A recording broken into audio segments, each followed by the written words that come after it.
Good day, YouTube. Today's topic is, should you enlist for 4 or 6 years when you are joining the Air Force? I'm going to share with you my experience and the knowledge that I have on the topic. When I enlisted in the Air Force, I was thinking short term. I'm thinking, I need to do something with my life. I don't know if I'm going to like the Air Force, love the Air Force, or dislike the Air Force. So there was the option of 4 years and 6 years, but I don't really remember my recruiter talking about the 6-year option, and I'm sure he did. It's just because I was focused on 4 years.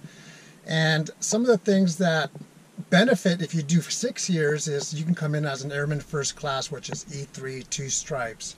I came in with 1 stripe, and I remember seeing the individuals at tech school that had 2 stripes. 1 stripe more than what you have or what I have always looks best. In other words, I had 1 stripe and I was always looking at the individuals with 2, but I still felt like I made the right choice for myself to sign up for 4 years. And after being in the Air Force, here is why.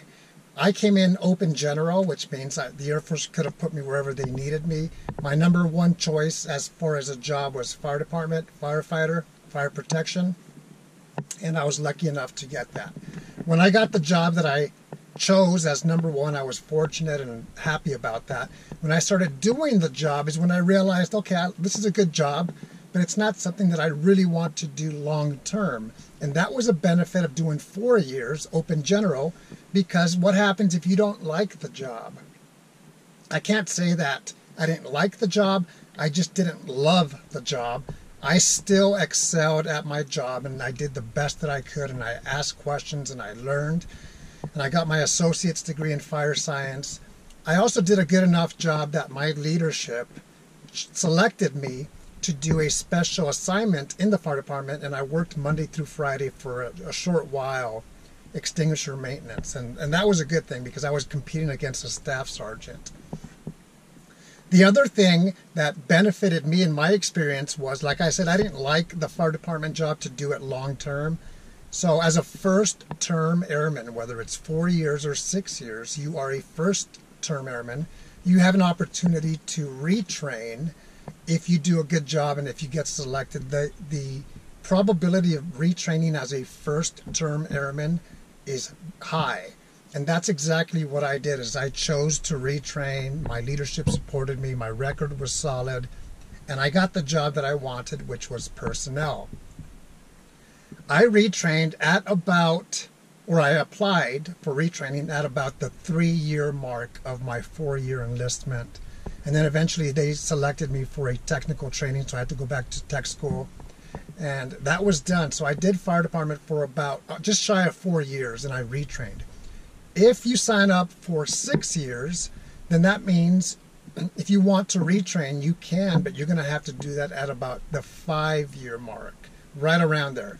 My suggestion is get the answer from the recruiter as far as when that window opens and the window closes to retrain, whether you sign up for 4 years or 6 years.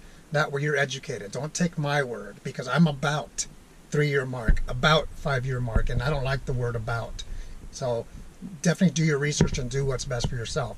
Some jobs offer a bonus when you enlist, and some of them may offer more if you enlist for 6 years, or when you compare that to a 4-year contract.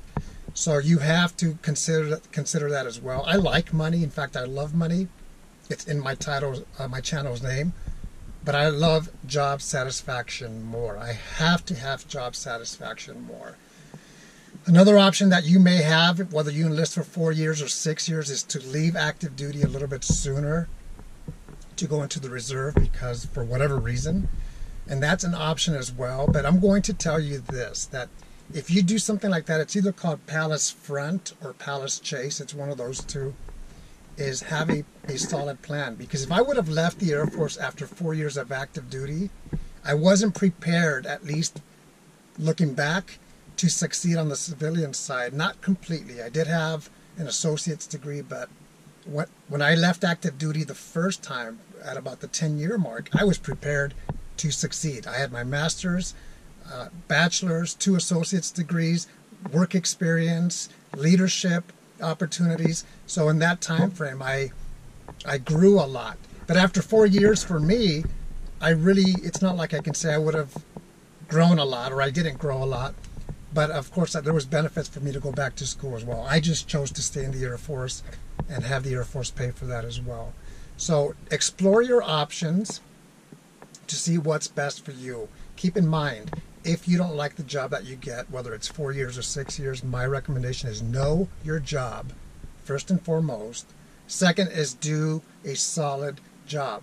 If you do those things, it's going to open up doors for you, other avenues, if you don't like your job. If you like your job, you are set and you're good to go.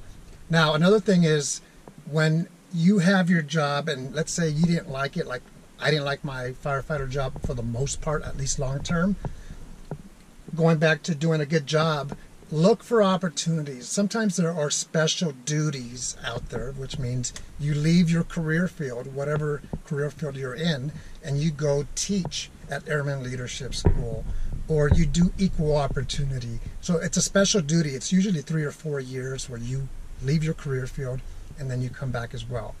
If your goal is to retrain, take advantage of the first term airman opportunity, because that's probably the highest opportunity that you have to retrain. Once you re-enlist, you are now a career airman, I think it's called, and it's a lot tougher to retrain. So do the research, ask questions, do what's best for yourself ahead of time, and then make adjustments and you'll succeed either way. Have a great day.